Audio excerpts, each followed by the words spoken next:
ഞാൻ ആദ്യം നടുവേദനയിൽ കാണിച്ചത് മൈത്രയിലാണ്. അവിടെ നിന്ന് പറഞ്ഞതെന്ന് വെച്ചാൽ അരമണിക്കൂർ കൂടുതൽ ഡ്രൈവ് ചെയ്യാൻ പറ്റില്ല, അരമണിക്കൂർ കൂടുതൽ ഇരിക്കാൻ പറ്റില്ല, പിന്നെ നിന്നിട്ട് തീരെ ജോലി ചെയ്യരുതെന്നൊക്കെ എന്നോട് പറഞ്ഞത്.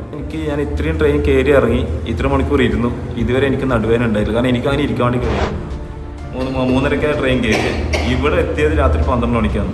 അതുവരെ എനിക്കൊരു നടുവേദന ഉണ്ടായില്ല. കാരണം ഇതിന് 3 ദിവസമായി ഞാൻ ഡിസ്റ്റൻസ് ഹീലിംഗ് ചെയ്തിട്ടുണ്ടായിരുന്നു. എനിക്ക് ഏറ്റവും വലിയ ബുദ്ധിമുട്ട് എൻ്റെ മുട്ടിൻ്റെ താഴെ ബാക്ക് ഭാഗത്ത് മസിലിനാണ് ഭയങ്കര പെയിൻ, അതുപോലെ തൊടൻ്റെ ബാക്ക് ഭാഗത്ത്. അത് രണ്ടുമില്ല.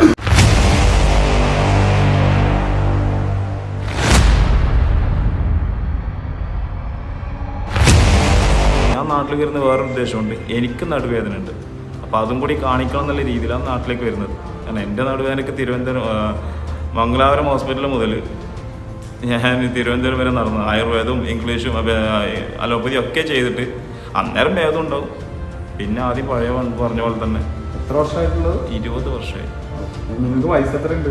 42. ഓക്കെ. അപ്പോൾ 22 വയസ്സിൽ തുടങ്ങിയ പണി? തീർച്ചയായും. അവിടുന്ന് ചെറിയൊരു ഹൈറ്റ് ഒന്ന് വീണത്, ആ കാരണം എന്നുള്ള കാലം. പക്ഷേ അങ്ങനെ ഞാൻ നാട്ടിൽ വന്നപാടെ തന്നെ സാറിനൊരു ഒന്ന് മീറ്റ് ചെയ്തിരുന്നു കണ്ണൂരിൽ നിന്ന്. അന്ന് സാറന്ന് അവിടുന്ന് സ്റ്റാഫിനോട് പറഞ്ഞു ഇവരോട് ആലുവയിലേക്ക് വരാൻ പറയണമെന്ന് പറഞ്ഞു. ഞാനങ്ങനെ ഓരോ ചെറിയ കാരണങ്ങളൊക്കെ പറഞ്ഞ് കുട്ടിയുണ്ട്, ചെറുത് മക്കളുണ്ടെന്നൊക്കെ പറഞ്ഞു, സ്കൂളിൽ വന്ന് മക്കളുണ്ടെന്നൊക്കെ പറഞ്ഞു. ഞാനത് എല്ലാം എസ്കേപ്പ് നോക്കിയതായിരുന്നു. പിന്നെ ഞാൻ അതിനിടയ്ക്ക് മെയിൻസിലൊന്ന് പോയി സാറിനെ ഡയറക്റ്റ് കണ്ടു, അവിടുത്തെ ഡോക്ടറെ ഡയറക്റ്റ് കണ്ടു. അവർ പറഞ്ഞത് എന്തായാലും റേഡിയേഷൻ ചെയ്യണം, അല്ലാതെ ഇത് മാറില്ല എന്ന് പറഞ്ഞു. ഓക്കെ, വൈഫിൻ്റെ വിഷയത്തിൽ. അപ്പോൾ ഞാൻ സാറിനോട് പറഞ്ഞു, സാറേ എനിക്കെന്താണെന്ന് അറിയില്ല. സാറിനോട് ഈ ട്രീറ്റ്മെൻറ്റ് ഞാൻ പറഞ്ഞില്ല. ഞാൻ പറഞ്ഞു, സാറേ എനിക്കെന്താണെന്ന് അറിയില്ല, എല്ലാവരും പ്രാർത്ഥന ഉണ്ടായിരിക്കാം, ഒരു ചെറിയൊരു പോസിറ്റീവ് എനർജി അവിടെ കാണുന്നുണ്ടെന്ന്. അവർ സ്വന്തമായിട്ട് ഇപ്പോൾ നടക്കുന്നുണ്ട്, വീട്ടിൽ ജോലി ചെയ്യുന്നുണ്ട്, അങ്ങനത്തെ കുറച്ച് കാര്യങ്ങൾ ചെയ്യുന്നുണ്ട്. അപ്പോൾ സാർ എന്തെങ്കിലും ഒരു കാര്യം എനിക്ക് ഒരാഴ്ചത്തെ ടൈമും കൂടി തരണം. മറ്റൊരു ഡോക്ടറോട്?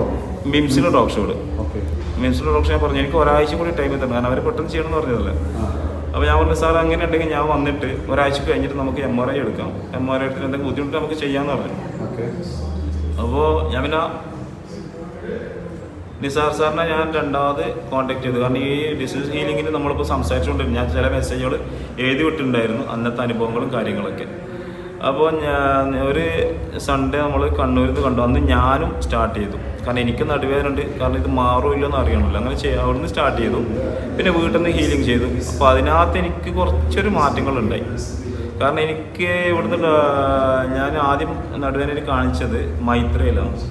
അവിടെ നിന്ന് പറഞ്ഞതെന്ന് വെച്ചാൽ അരമണിക്കൂർ കൂടുതൽ ഡ്രൈവ് ചെയ്യാൻ പറ്റില്ല, അരമണിക്കൂർ കൂടുതൽ ഇരിക്കാൻ പറ്റില്ല, പിന്നെ നിന്നിട്ട് തീരെ ജോലി ചെയ്യരുതെന്നൊക്കെ എൻ്റെ അടുത്ത് പറഞ്ഞത്. പക്ഷേ ഞാനിപ്പോൾ ഏകദേശം 3 ട്രെയിൻ കയറിയിട്ട് ഇപ്പോൾ ആലുവയിൽ എത്തിയത് വൈഫിനെയും കൊണ്ട്. അൽഹംദുലില്ലാ. ഇവിടെ ഞാൻ അവിടെ നിന്ന് കയറി 3 മണിക്കാണ്, 3:30 ട്രെയിൻ കയറി ഇവിടെ എത്തിയത് രാത്രി 12 മണിക്കാണ്.